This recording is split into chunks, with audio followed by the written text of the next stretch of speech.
guys? Welcome to our fantasy disc golf picks. We're going to talk about the Jonesboro results, and then I'll get in there for the Texas State champion picks. So we'll just jump into it. I got 1,023 points. I ranked 115 just for Jonesboro.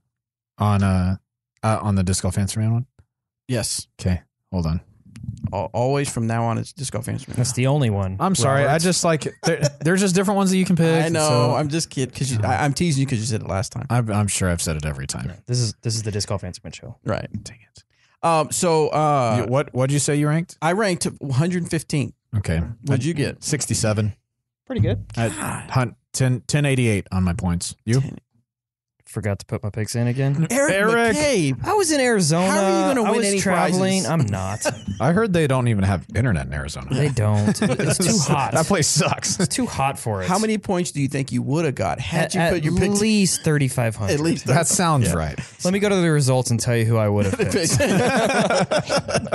But to be fair, I did say I would have picked, I think, Double G. I think that, you did put Double G in there. I did have Double G in there. I don't remember who I picked, but I know that Double G was one the of people them. I did say all played well. Mm-hmm. Same here. But, it is what it is. I didn't do it. Yep. So my big point guy was Garrett Gerthy, which of course everybody knows Double G. Yeah, you didn't pick Ricky, did you? No, I didn't. You fool. I know. I'm just kidding. I understand. I did. I think he got you the big points. Yeah. That would have helped. That would have. I picked Chris Dickerson. I thought he was going to do much better. Same. Bradley Williams. Mm-hmm. Eric did good. He did Very awesome. good. Tied for third. Did you pick Oakley? Yep, got me 220 points. That's a good one. Yeah. So, so my people that hurt me was Bradley and Chris Dickerson. How did Bradley finish? Do you remember? No, I just know I got 108 points. Does it click? When I click it, do it show me? Oh, it goes to his PDJ page. Here, I'll find it. Just I a should second. tell you, though. Then you can click on then the I tournament. clicked. from there. Yeah, Bradley did. Where did you go? He 22nd place. Ooh, that's a tough one for him. He's a better player than that for sure. Yeah. Conditions. Yeah, I mean, it's a really Austin, Texas player not used to playing in the snow. Sure.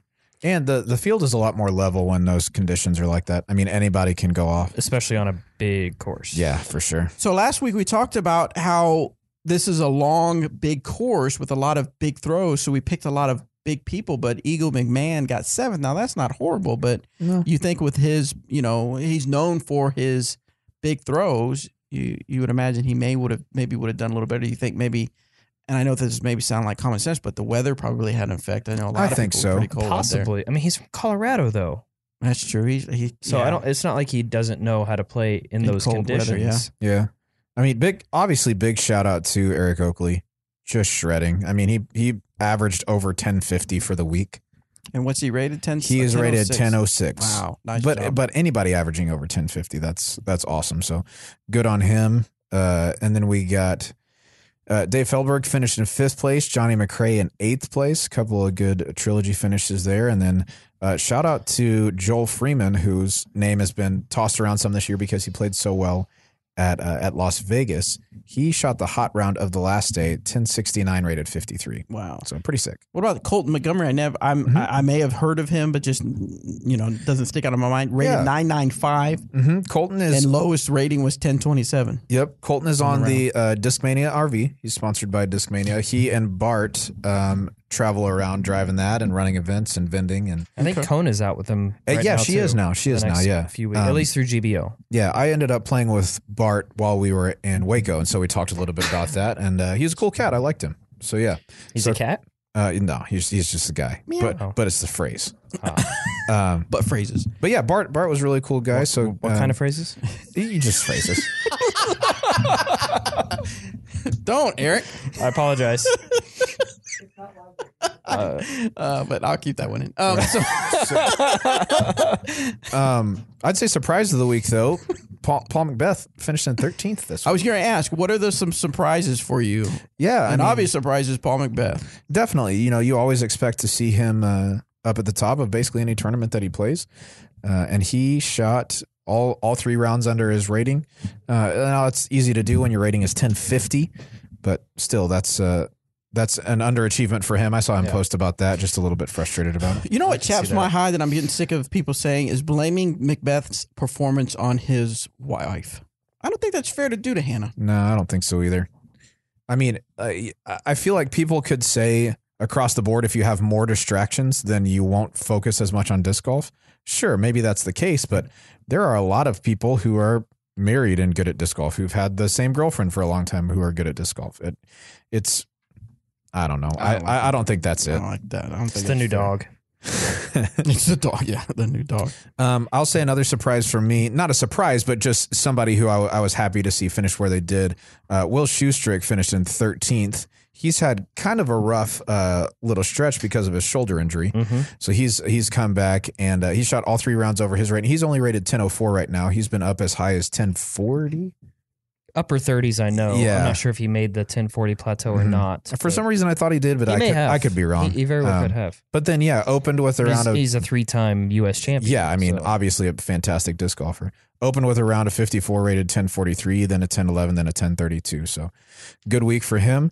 I felt bad for Kyle Webster because he shot so well the first round, and then he shot, a 54? 54, that was 1043 rated. And then it was in the 60s for round 2 and 3, 63 and 64. Mm-hmm.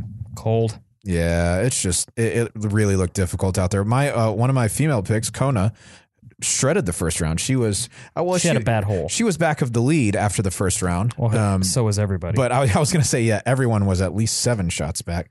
But then just had a really tough second round. And just like you said about Bradley, I mean, Kona's from California. They have great weather all the time. I mean, she's from Colorado, right? I guess she spent the entire last year probably in California playing disc golf every single day. Mm-hmm. So I mean the elements definitely played a big part of how this event played out for sure.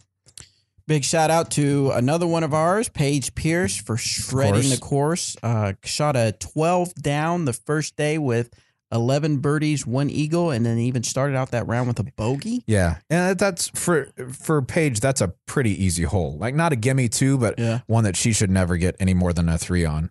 I just started out bad and then caught fire. She ended the round, just turned on cruise control from there. Yeah, she ended the tournament with winning by 10 strokes, so maintained that commanding lead. Mm-hmm. So she's definitely going to average over her rating here. Let me do some quick math. She'll be probably right around a 985-ish average, 990. So that's no one's going to be upset about that. Her first day with that 54 was 1,025 rated. 1025, yeah. Golly, that's nice. I picked Paige for the win on that one, so of course she got me the big points there. Yeah. My pick number 2 was Jessica Weiss. I really thought she had been doing really well. I thought that was going to carry over, so I'm not sure. I haven't had a chance to watch the women's to see. Of course, she wasn't on any of the cards to watch. So she was on the first day feature card. Okay. Yeah. But shout out to Madison for playing some pretty solid golf. Madison played great. And again, another one coming off an injury. Yep. Oh, yeah. Yep. And I said this last time, huge shout out to her because she's had to rework her game basically from the ground up. And she's from Florida, and she has been for a long time. And we always hear from our Floridian friends how great the weather is and how you need to move here and all that stuff. And so, yeah, the elements would be something she's not quite used to, but she hung in there all week. So good on her. A little surprising that. Who was your number 2 picks?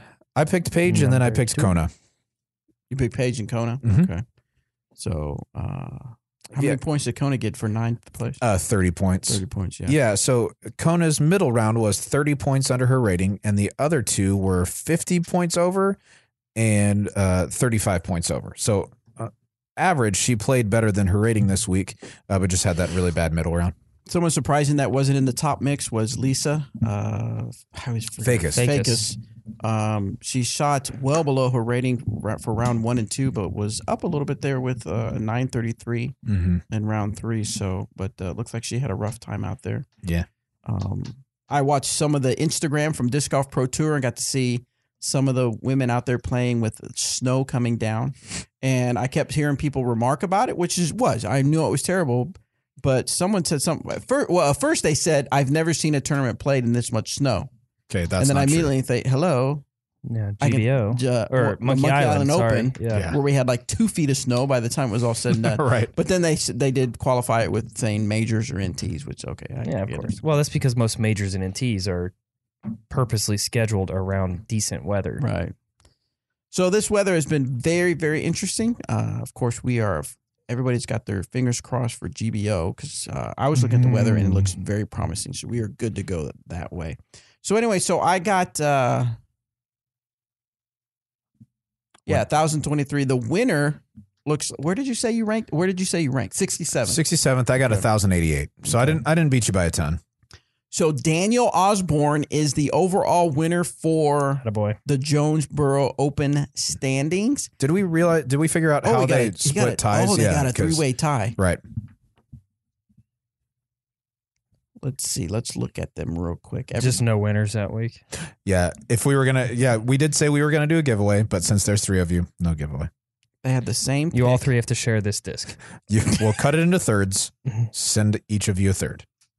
Let's see. I'm looking at their picks, and they were exactly everywhere, except for there could have been a tie, like somebody who tied for third. Like if somebody picked Oakley, who also picked Colt Montgomery, they could be tied. Right, but it's just interesting that they picked exactly the same.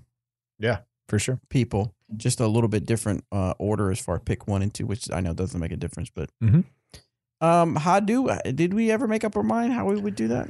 If there were ties? Yeah. We did not ever decide anything about ties, but we did say I thought we did say something, but I don't recall. I don't want to go back and listen to it. So we did say there would be a giveaway, though. I remember that.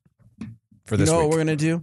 What? For Daniel Osborne, Kenneth Rabe, and Tech Integration. If that's your real name. No company sponsorships here. A round of applause? No corporate. Yeah. There you go. No, I'm going to give away something to all 3 of you. Boom. Boom. There it is. So if that is who you are, take a screenshot of you logged in, email it to Bobby, BOBBY, at dynamicdisc.com, and I will get something sent out to you soon. Let's talk Texas State Disc Golf Championships. All right. There's a bit of it seems like some pros are taking a break. Mm-hmm. Well, honestly, the more stacked field is at Vintage. Yeah. They have 12 or 13,000 rated players there, and we've got 5 here at Texas State. I wonder what Johnny's reasons. I wonder if I can, while we talk about it, maybe I could chat and say, "Hey, why did you pick Vintage?" I think it was the bigger event already. It was the bigger event last year, and it's been the it has a bigger field as well. So there's 46 players there. I think there's 31 in the open field at Vintage. Okay. So Texas State champions, there's some household names there. Yeah. Matty O, Bradley Williams, Garrett Gerthy. Mike Lidola, the Machine. He's an Austin guy. Oh, yeah? Mm-hmm. Cool. Super cool dude. Really good putter. And then Emerson Keith is a Latitude-sponsored guy. He is definitely shorter than Eric and myself, and he throws very, very far. Yeah. He is a bomber. So do we give advantage to the Texas people because it's in Texas States? Nah. I don't think so. I'm yes, because Bradley Williams. Well, yeah. I think Bradley will probably win this event. He is just very good. He has a good chance to win any event that he enters, but this one especially, he's familiar with the courses. I think he's got a good shot at winning this. Where is this? This is in Spring, Texas, so it's probably going to be at Spring Valley, area. I would assume. Have you guys played it? I've played Spring Valley. Dan? Let me double check. Yeah, it is. So Spring Valley plays it's at 3 courses. Spring Valley, Texas Army Trail, and Northside Christian. Spring Valley is a 9-hole golf course. And if they have a full 27 layout out there. 9 of them play on the golf course. So they're big open holes, not open, but more open. And then 18, what they call finesse holes or something like that are all back in the woods. Really, really tightly wooded shots. So that's how Spring Valley is going to play. Texas Army Trail is pretty technical through the last 13 or 14 holes. The first few are pretty open, and then you go back in the woods and basically stay there.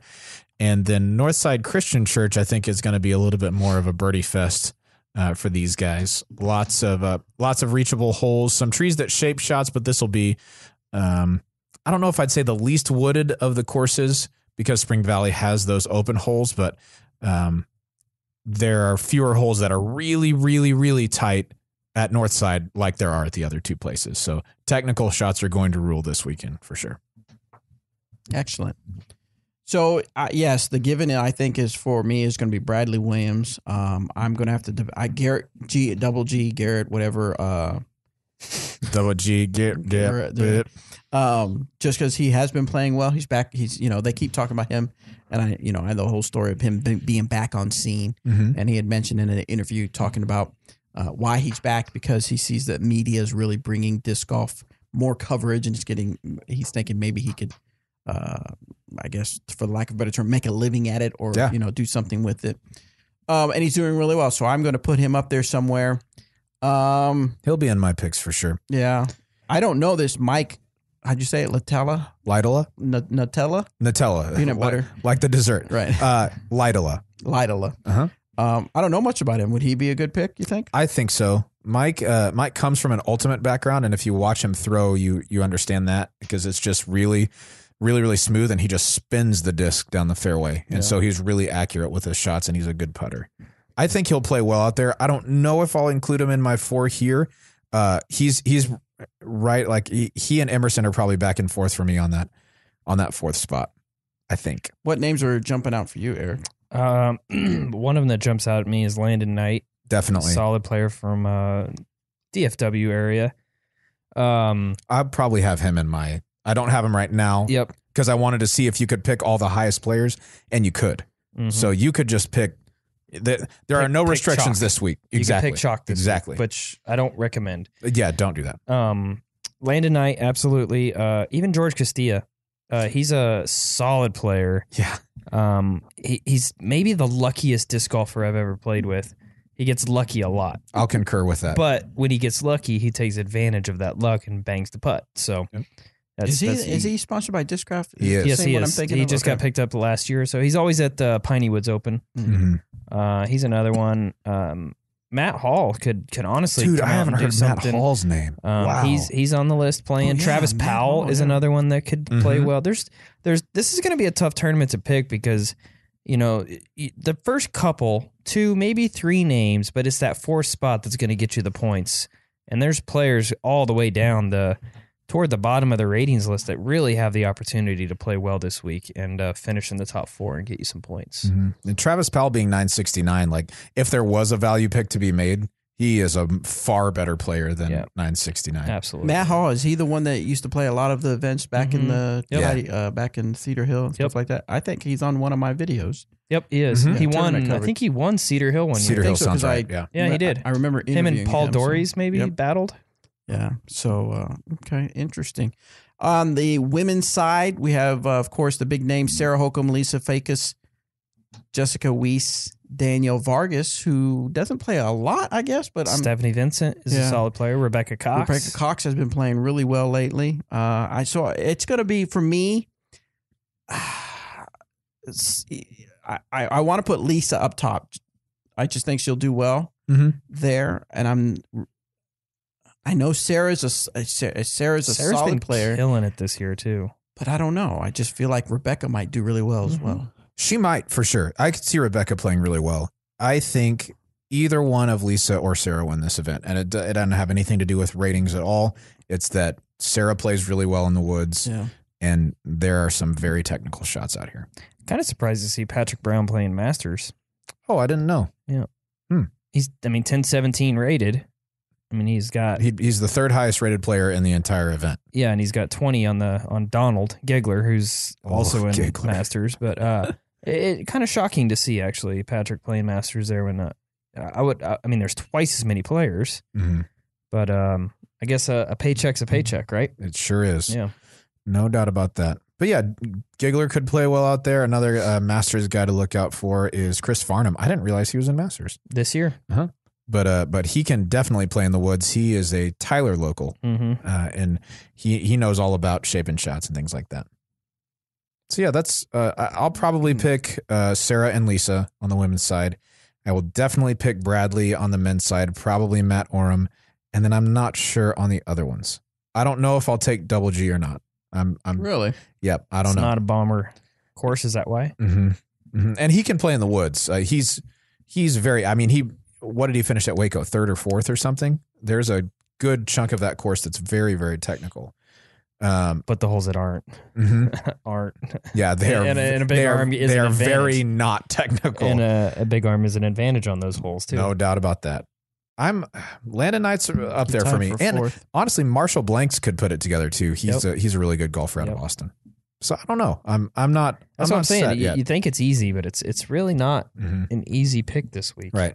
It is interesting though. You could pick all of the top rated players in every field, and have points left over. So it just comes down to if you think those are the top 4. You don't have to make a value pick. You can just pick your top 4, period, because of how the ratings points work out here.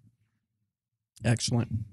All right, guys. Well, make sure you get your picks in. Go to skipace.com and join the DGAM League if you have not done so yet. If you're just listening now and you haven't joined, it's still plenty of time to join and have some fun. As you can see, we're giving away prizes per event, so there will be an overall winner, but you don't have to have, as an example by Eric, you do not have to have a pick every week to be included. 2 weeks in a row. I know. Just I'm not doing anything this weekend, so I'll make my picks. You'll make your When picks. do I have to have them in by? I think it said 2 days left. Yeah. All right. I got plenty of time to forget. I've got a few in as we've been talking, so I'll probably just finish it out once we finish the recording.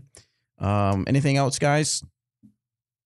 Well, not that I can think of. Obviously, GBO's coming up soon. GBO's coming up. Excited GBO. about that. Oh, GBO yes. So mode, what we'll engage. do, okay, so next week is going to be tricky because I leave on Tuesday for Bowling Green. Mm-hmm. Do we want to record this on Monday or? You're gone on Monday, right? No, I leave for Nashville Tuesday Okay. as well. Monday it is. So we'll try to. You guys leave Tuesday? We're going to leave early Tuesday morning. Okay. And then won't be back until Saturday night or Sunday or something like that. Probably Sunday, I would assume. So just know if you are a Disc Golf Answer Man listener and listen to this fantasy that the next few weeks are going to be kind of hit or miss. Hit or miss. I'm going to be gone a lot coming up soon. A little crazy. Yeah. So definitely will not record an episode during Disc Golf Answer Man. During GBO. During Glassbone Open. That's what I meant. We're not going to record during the show. Dude, podcast inception. Yeah. And I feel so bad, guys, but it has not worked out for us to record some GBO travel episodes. Yeah. Remember we were going to do that. We're going to talk about, but it's just not going to work out, guys. Just so much other stuff going on. And we'll just put this episode out again next week. Yeah, just over and just over. Just a slightly different intro, and then everything is the same. I'll speed it up or slow it down. Yeah, so there it's you a little different. So anyway, guys, so thanks for tuning in.